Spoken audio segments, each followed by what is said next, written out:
hermanos, seguimos entonces tratando la carta del apóstol Pablo a los Corintios. Yo espero, hermanos, que ustedes estén también leyendo entre semana esto, pero antes vamos a orar para que ninguno esté con sueño aquí, ni pensando en el almuerzo, ni en los problemas, ni en la familia. Voy bostezando. ¿Sabe que eso sí es malo? Cuando el predicador está predicando y unos bostezos así de grandes, uno dice, ¿será que lo que yo estoy predicando no es importante? ¿Qué será? Entonces vamos a orar a nuestro Señor para que Él nos ayude, ¿sí? Señor, te damos gracias, Padre, en esta hora, y te pedimos, Señor, que tú nos ilumines y que podamos estar atentos a tu palabra que nos habla hoy. En el nombre de Jesús, amén. Bien, hermanos, un pequeño recordatorio. Hoy vamos a tratar 1 Corintios capítulo 3, todos en sus Biblias, con sus Biblias abiertas. Vamos a ir de versículo en versículo, porque es que esto nos ayuda realmente a entender mejor la palabra del Señor cuando llevamos esta serie de sermones de carácter expositivo. Entonces, en los versículos anteriores, el apóstol Pablo ha explicado que el Espíritu Santo es el que nos ha revelado el misterio de la salvación. Nosotros estamos aquí gracias a que Dios nos ha mostrado la verdad y nos ha dado el Espíritu Santo y hemos entendido. Es lo que esperamos. Ahora, también, ¿cuál es ese misterio de la salvación? Hemos visto también que ahora el nuevo pueblo de Dios es la iglesia. El nuevo pueblo de Dios está compuesto de judíos y gentiles. Hay una sola iglesia en Cristo. Ahora somos el verdadero Israel de Dios. No el Israel del Antiguo Testamento, sino el nuevo Israel compuesto por gente espiritual que ha sido redimida o ganada con la sangre de Jesucristo en la cruz. Bien. Pablo ha explicado también en los versículos anteriores que este misterio ha sido revelado a los escogidos de Dios, a los espirituales, a aquellos que han recibido el Espíritu Santo, a aquellos que se les ha dado la fe y el arrepentimiento. Los espirituales entonces son los que tienen al Señor, se han convertido a Cristo y están madurando en la fe. No son niños que todavía viven tropezando, que no han aprendido a caminar con Cristo. Lamentablemente, los miembros de la iglesia a la cual Pablo dirigió esta carta, la iglesia de Corinto, estaban teniendo una conducta que no era de gente espiritual. Por lo tanto, Pablo tuvo que dirigirse a ellos como si fuera gente inconversa. Entonces vamos a mirar los puntos principales de este pasaje de 1 Corintios 3, 1 al 7. Vamos hasta el 7 hoy. 1 Corintios 3, 1 al 7. La primera cosa que uno encuentra aquí es que había una contradicción entre lo que eran y lo que hacían. Eso pasaba en la iglesia. Había una contradicción entre lo que eran y lo que hacían. ¿Qué eran los miembros de esta iglesia? ¿Qué eran? Personas que habían sido rescatados de la corrupción y del pecado. Lo primero. ¿Y qué estaban haciendo? Estaban actuando en la carne, como si no fueran cristianos, ni escogidos, ni santos. ¿Por qué? ¿Por qué razón Pablo lo dice aquí? Ahora sí, capítulo 3, versículo 1, dice: De manera que yo, hermanos, dice Pablo en esta carta, de manera que yo, hermanos, no pude hablaros como a espirituales, sino como a carnales, como a niños en Cristo. Y yo creo que Pablo está muy serio aquí escribiendo esta carta, viendo la situación espiritual de la iglesia. Estos hermanos entonces estaban actuando, dice Pablo aquí, como si estuvieran en la carne. Él esperaba una conducta espiritual, de gente espiritual. Ahora, aquí vale la pena hacer una aclaración doctrinal. Algunas iglesias, por no decir la mayoría, entre ellas algunas bautistas, enseñan que hay dos clases de cristianos. Dos clases de cristianos. Unos se llaman los cristianos espirituales y otros los llaman los cristianos carnales. Hablemos de los primeros. Los cristianos espirituales, pues ciertamente, ahí no hay ningún problema.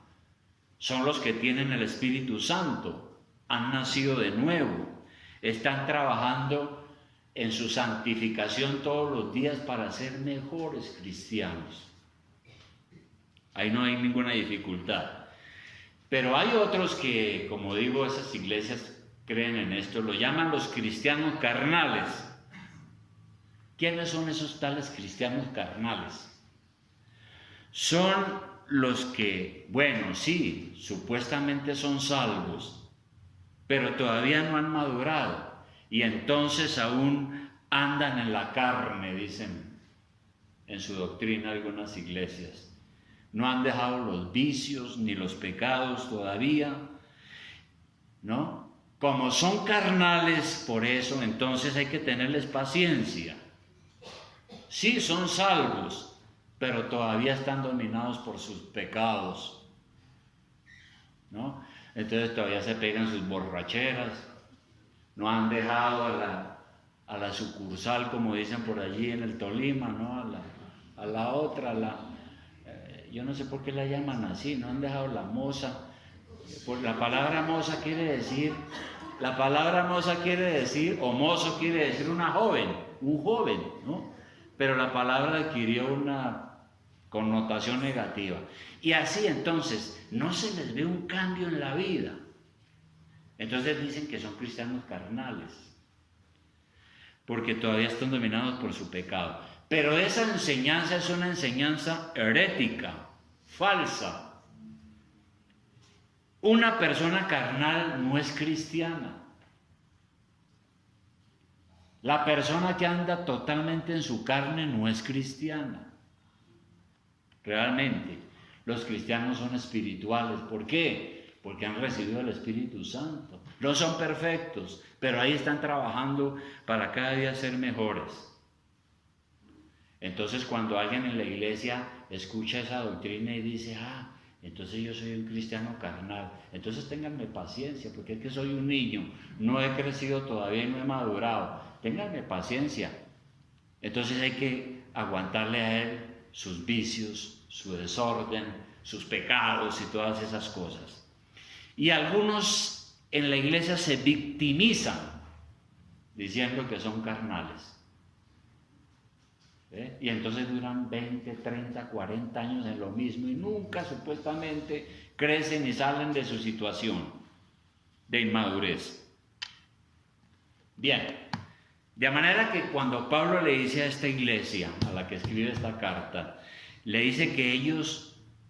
Dice aquí Pablo, dice, yo no les pude hablar como espirituales, sino como a carnales. Realmente Pablo no les está diciendo que son carnales. Totalmente. Porque al principio de la carta Pablo los llama a ellos santos, llamados a ser santos. Pablo cree que Dios sí los ha salvado. Entonces Pablo no es que les está diciendo que son carnales, les está diciendo es que parecen carnales, parecían carnales. No que eran, sino que parecían, parecía que no eran salvos, porque no se veía que ellos actuaban con la mente de Cristo. No se veía que habían alcanzado madurez. Por lo tanto, Pablo no pudo hablarle la palabra sólida, sino que los trató como a niños. Y eso pasa en las iglesias, ¿no? Entonces está el hermano que llegó a la iglesia todo arrepentido, yo creo en Cristo, con mucho gusto, hermano, qué felicidad, vamos a estudiar la Biblia. Y fue a fundamentos, y estudió fundamentos, después nos dijo que se quería bautizar y lo bautizamos, después dijo que quería ser miembro y lo hicimos miembro de la iglesia, pero después uno ve que como que no camina. Los pastores vemos que no camina realmente, ¿no? Le vemos unas falencias y uno dice, parece carnal, es decir, parece que no, de verdad no es verdadero cristiano, parece que Dios no lo ha salvado de verdad, ¿no? Y entonces uno no puede hablarle de manera madura, sino que tiene que hablarle como si fuera un niño. Así estaban los creyentes de la iglesia en Corinto. Eran como los niños que no aprenden y repiten todos los años un curso de primaria. Además, a un niño no se le puede dar el alimento sólido porque se indigesta. El alimento sólido es la doctrina cristiana avanzada.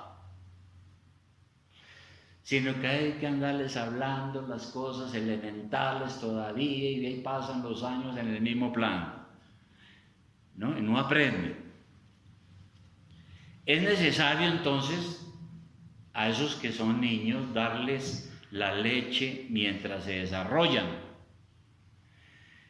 ¿Y eso dónde está? En Hebreos 5:12, ya volvemos a 1 Corintios, pero Hebreos 5:12 habla de lo mismo que estoy diciendo y de lo mismo que escribió Pablo.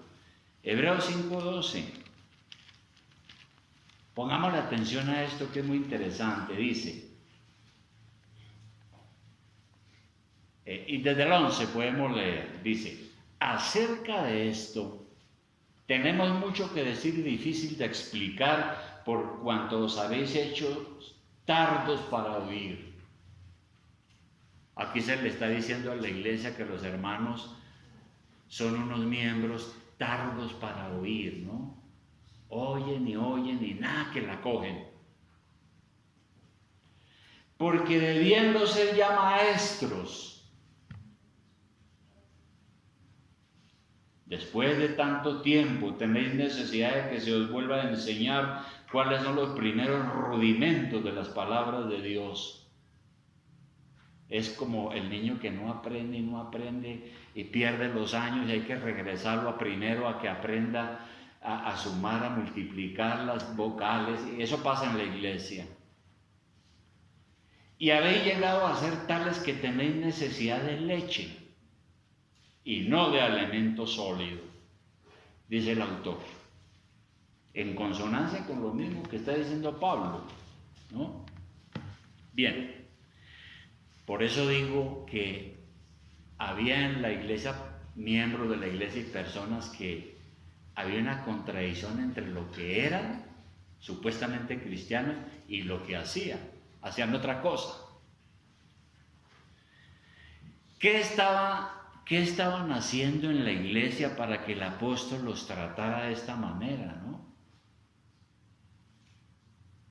Porque si a uno alguien se le acerca y le dice, no, pero usted sí, hermano, usted parece carnal. Todo un pastor y con tantos años y usted parece carnal. Eso es bastante duro. ¿Qué era lo que los hermanos estaban diciendo en la iglesia para que Pablo les dijera, ustedes parecen carnales? Yo tengo que hablarles como a carnales, no como a espirituales.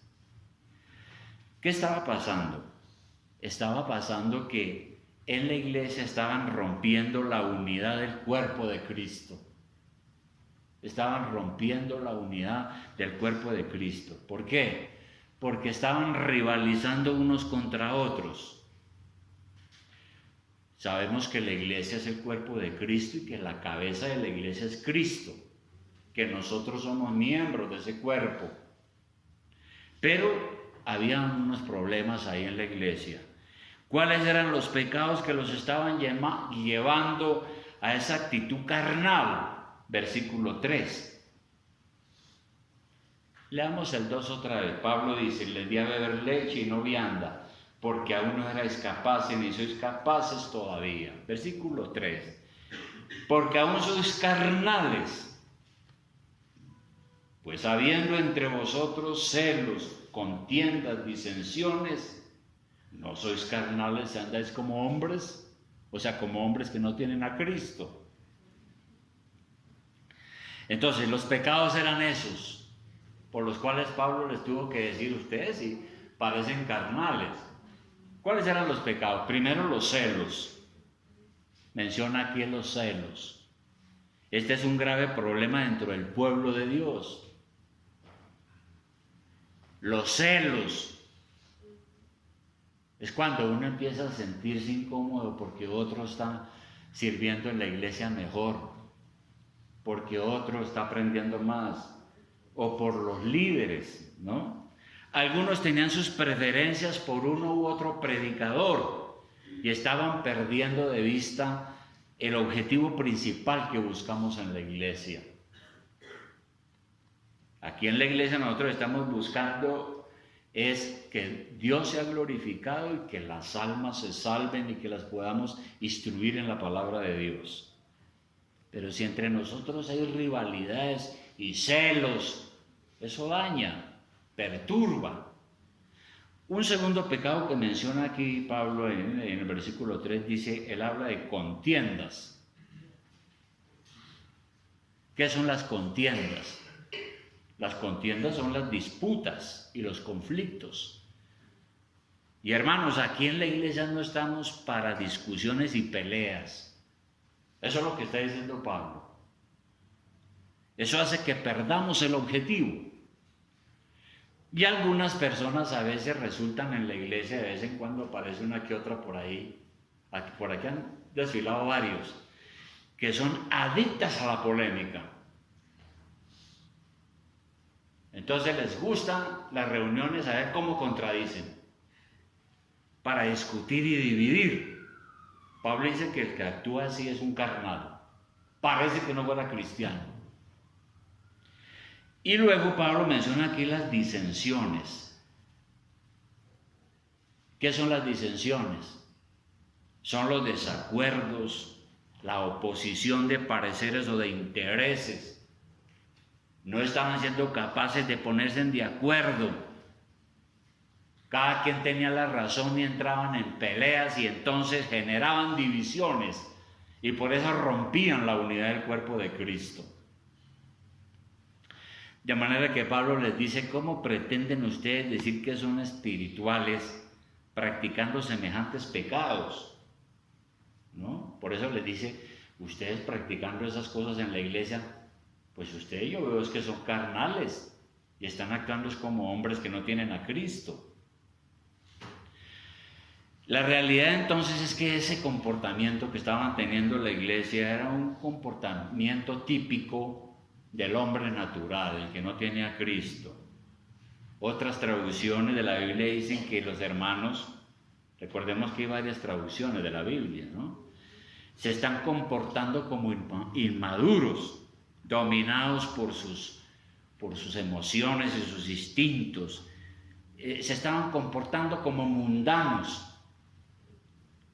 Eso es lo que Pablo dice, ustedes se están comportando como la gente del mundo, porque no hay ninguna diferencia. Si yo voy a la iglesia y los encuentro a ustedes peleando con odios, con envidias, con celos, pues no hay ninguna diferencia. Están actuando como personas mundanas. Si hay una persona que dice ser creyente, pero vive como un mundano, pues se está perjudicando en su crecimiento espiritual.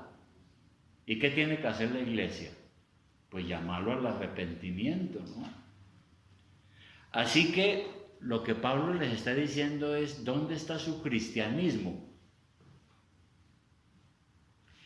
Si ustedes siguen así en la iglesia, la verdad es que no son salvos todavía y la verdad es que deben recibir a Cristo como su Salvador personal.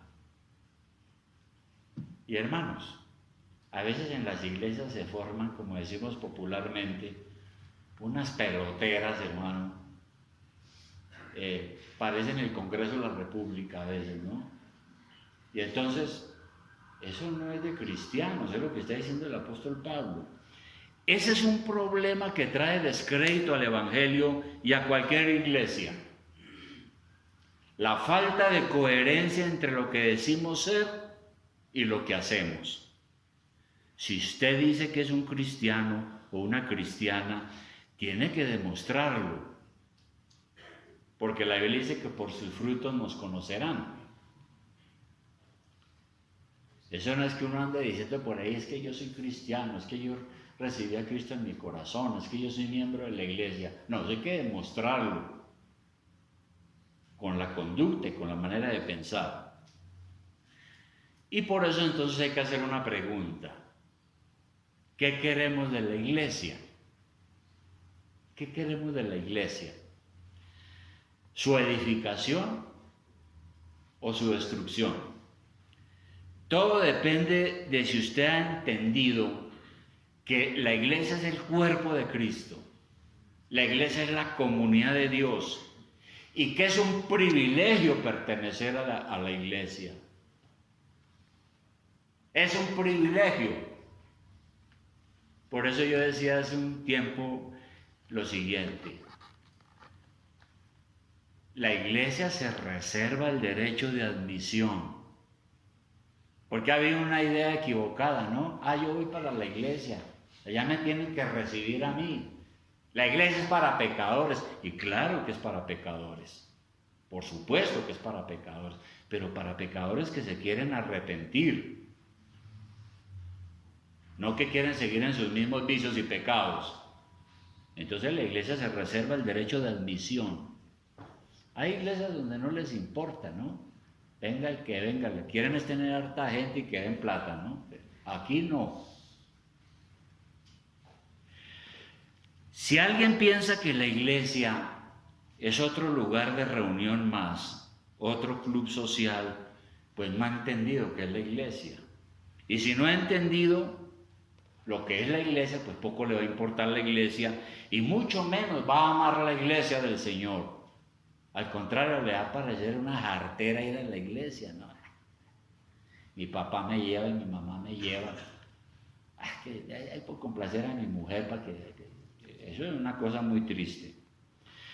Hermanos, uno no puede vivir entonces una vida doble, ¿no? Una vida doble es cuando yo digo que soy una cosa pero hago otra. Por supuesto, no somos perfectos, pero tenemos que procurar ser íntegros en todo lo que hacemos. Tenemos pecado, fallamos a veces, cometemos errores, pero oramos y le pedimos perdón a Dios y seguimos procurando ser íntegros. En la iglesia se nos debe exigir que cumplamos con nuestra profesión de fe. ¿Qué es la profesión de fe? Bueno, aquí hemos creído en usted porque usted un día dijo: yo creo en Cristo, creo que Él es el camino, la verdad y la vida. Quiero bautizarme. Eso es una profesión de fe. Bueno, la iglesia debe exigir que cumplamos con esa profesión de fe. Porque estamos diciendo que somos cristianos. Y si somos cristianos, debemos entonces comportarnos bien. Porque si no nos comportamos bien, Pablo dice que parecemos carnales y que la verdad es que no hemos entendido nada y que tenemos que regresar a los fundamentos de la fe. Así lo dice Pablo. Y un tercer punto que estaba pasando en la iglesia. El primero era ese problema de una contradicción entre lo que eran y lo que hacían. El segundo, estaban rompiendo la unidad del cuerpo de Cristo. perjudicando la iglesia con esas actitudes, falta del amor de Cristo. Y la tercera es, estaban ignorando la verdadera función de los pastores. La iglesia estaba ignorando la verdadera función de los pastores. ¿Por qué razón? Versículo 4. ¿Qué era lo que había generado esas peleas y contiendas y esos celos? Dice aquí Pablo, porque diciendo el uno, yo ciertamente soy de Pablo, y el otro soy de Apolos, ¿no sois carnales? Porque estaban haciendo grupos. Entonces a mí me gusta es Pablo, a mí me gusta es aquel es mejor predicador, aquel es menos, bueno, y esas cosas. Pero Pablo dice aquí, ustedes no son nuestros. Ustedes no pertenecen a ningún pastor humano. Ustedes son de Cristo. Muchas gracias por el aprecio que ustedes tienen a los pastores. Pero ustedes deben de seguir a Cristo. Ningún pastor ha muerto en la cruz por ustedes. Ningún pastor puede perdonar sus pecados. Ustedes, le dice Pablo a la iglesia, ustedes están quitando los ojos de Cristo y poniéndolos en los hombres. Y eso es una actitud carnal. En la iglesia yo tengo que tener mi fe puesta en Cristo. No en los hombres, porque los hombres se pueden equivocar y fallar. ¿Qué somos los pastores? Primero, el versículo 5 dice algo. Leamos el 5. Sigue diciendo Pablo. ¿Qué pues es Pablo y qué es Apolos? ¿Qué somos nosotros? Y dice, servidores por medio de los cuales habéis creído. Y eso según lo que a cada uno concedió el Señor. La primera cosa que dice aquí Pablo es que nuestra función como pastores en la iglesia, primero es ser servidores. No somos dueños de nadie, ¿no? Aquí hay iglesias donde a veces dicen, es que yo soy de fulano, es que yo soy de sutano, es que yo soy de mengano, de las iglesias más grandes. No, los creyentes en la iglesia no son de nadie, son de Cristo. Nosotros los pastores somos servidores. En el original griego hay otras palabras que significan lo mismo que servidores. Por ejemplo, diáconos. Un diácono es un servidor. Un siervo, ministro. Un ministro es un servidor. Todas son palabras para decir lo mismo. Pero nosotros los servidores, los pastores que estamos como servidores de Dios, estamos listos a servir con rapidez por amor a Dios y a nuestros hermanos. No nos mueve otro interés. Si alguien está buscando otra cosa, pues es alguien que está pecando. El pastor que está en una iglesia solamente por otras cosas, tal vez por la plata o yo no sé qué más otras cosas, y que no es un verdadero servidor, está pecando. Dios nos está usando cada día para la enseñanza, el consejo, la exhortación, la amonestación, y todo buscando el beneficio para la iglesia. Cada pastor, cada líder trabaja al servicio de Dios según las capacidades o dones que el Espíritu Santo le da. Yo estoy predicando aquí esta mañana porque Dios me puso y soy un servidor de Dios y porque Dios pues me dio unos dones. Si no, no estaría aquí.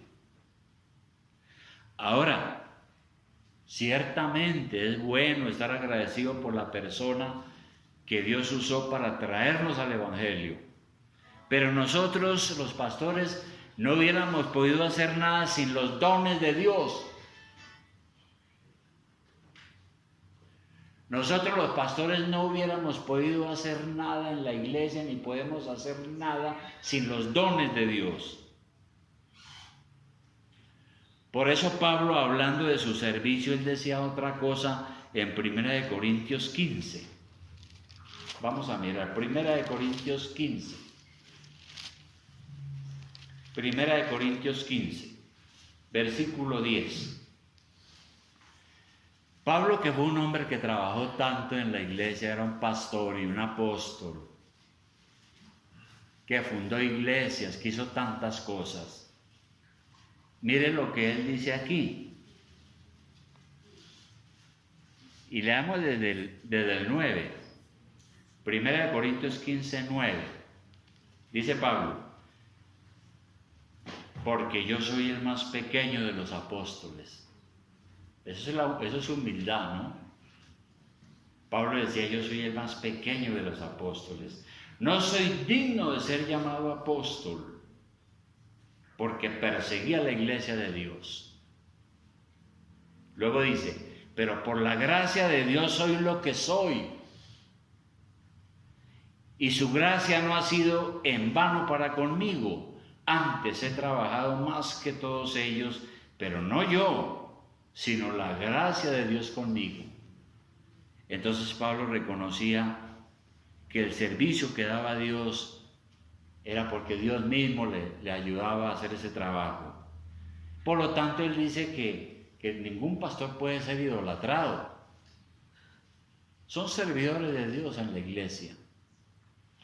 Y una segunda cosa que dice Pablo aquí de los pastores es que son servidores y cada uno trabajando en su labor. Cada pastor debe estar trabajando en su labor. Y el apóstol usa una metáfora.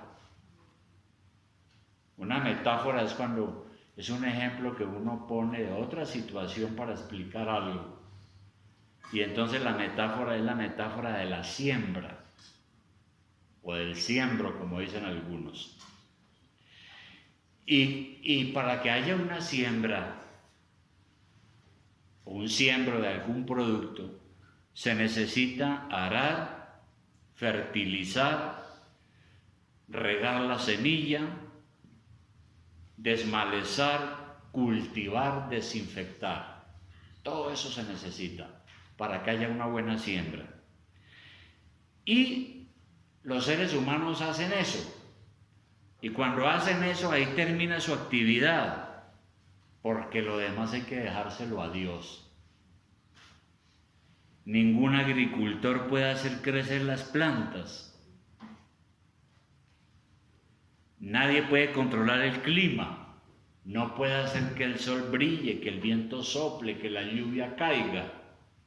No puede hacer que las plantas crezcan. Todo eso hay que dejárselo completamente a Dios para la cosecha. En la iglesia es algo parecido. Uno ha sembrado, el otro riega, pero Dios es el que le ha dado el crecimiento, ¿no? Por eso dice el versículo 6, leámoslo, dice. Pablo dice, sigue diciendo Pablo: yo planté, Apolos regó, Apolos era el otro pastor, pero el crecimiento lo ha dado Dios. Entonces, si la iglesia ha florecido, no se debe exclusivamente a nosotros. No es que el hermano, ese pastor sí, ese pastor es excelente, es que ese pastor es un gran predicador, ese sí arrastra gente. No es el crecimiento de la iglesia no es por eso, está diciendo aquí Pablo. Si las vidas de ustedes, habiendo estado muertas, ahora han florecido, no se debe a nosotros. Es Dios el que ha hecho la obra en ustedes.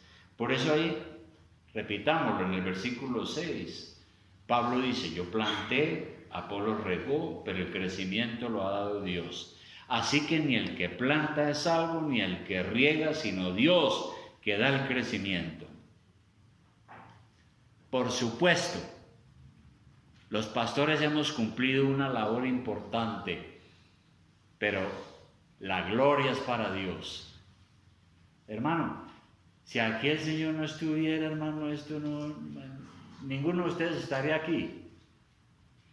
Bien, conclusión a esto, hermanos. Ciertamente Dios nos ha salvado, Ahora somos espirituales si tenemos el Espíritu Santo, porque Dios nos ha dado una vida nueva. Sin embargo, no somos perfectos. Aquí ninguno es perfecto. Por lo tanto, debemos vigilar para no caer. Usted es responsable ante Dios de lo que haga o de lo que diga en la iglesia. Y tiene que cuidar. Y segunda cosa para concluir, es que ahí en 1 Corintios, en el capítulo 10, si vamos un poco adelante, 1 Corintios capítulo 10, versículo 32. Mire, hermano, este versículo lo leí cuando yo estaba en fundamentos, tenía 5 meses de convertido al Señor. 1 Corintios 10, 32. Mire lo que dice aquí, lo que dice el apóstol. No seáis tropiezo. Esa es para usted y para mí, para la iglesia. Dice el apóstol, no sea tropiezo. ¿Qué significa tropiezo? ¿Sí? No haga nada que perjudique a otro, no haga nada que lo haga tropezar, caer. Cuidado con lo que dice y cuidado con su ejemplo. Entonces dice Pablo, no seas tropiezo ni a judíos, porque en esa época pues había mucho judío en la iglesia, ni a gentiles, o sea, los que no eran judíos, ni a la iglesia de Dios. No sea tropiezo a la iglesia. Aquí todos estamos trabajando para el mismo fin, la gloria de Dios y la salvación de las personas, de los hombres. Somos servidores y colaboradores de Dios, cada uno trabajando en la función que Dios le ha dado según los dones. Si tenemos reclamos, tenemos que hacérselos a Dios. Y finalmente, hermano, ante la gente usted puede inventar 1000 excusas para su pecado, ¿no? Pero a Dios no lo podemos engañar. Todo lo que usted siembre, eso va a cosechar. Pensando en lo que estaba sucediendo en Corinto, ¿no? Cuando uno dice que es una cosa, pero hace otra. Dice que es cristiano, pero actúa como un carnal. A lo mejor no es. Cuidado con la iglesia del Señor. Tenemos que comportarnos como verdaderos cristianos con todos aquí en la iglesia. Porque la Biblia dice que tenemos el amor de Cristo y que somos hermanos en la fe. Aquí no pueden haber celos, rivalidades, enemistades. No puede haber eso. Aquí tiene que haber el amor de Jesucristo. Y si hay algún desacuerdo, tiene que ser llevado en el amor de Cristo. Todo lo que haga para la iglesia, apreciado hermano, todo lo que haga para la iglesia, hágalo con amor, con alegría, sin reclamar interés. Porque es que a veces hay personas en la iglesia que hacen algo a ver si los felicitan, si los aplauden, o hacen algo para ver qué sacan, o si los tienen en cuenta. No, yo sirvo en la iglesia sin interés. Si no me dan las gracias, bueno, me las dará Dios, porque Dios le va a dar la recompensa. ¿Vamos a tener en cuenta estas cosas, apreciados hermanos? ¿Vamos a tener en cuenta estas cosas que hemos dicho hoy? ¿Sí? Eso espero, hermanos. ¿No? Entonces, la primera cosa, recuerde, la primera cosa. Tenemos que esforzarnos para ser íntegros. Si yo invito a un amigo aquí y yo digo, voy a llevarlo a la iglesia para que ojalá Dios tenga misericordia de él y se convierta. Bueno, pero resulta que aquí yo soy de mala clase, tengo enemistades aquí, miro mal, falto de cultura aquí, pues ¿qué ejemplo le estoy dando? Ninguno. O afuera en la calle. Esa es la primera cosa. Segundo, hay que cuidar la unidad de la iglesia, porque nuestro propósito es la gloria de Dios y que la gente conozca a Cristo y se salve. Nada más. Y el último punto que vimos entonces es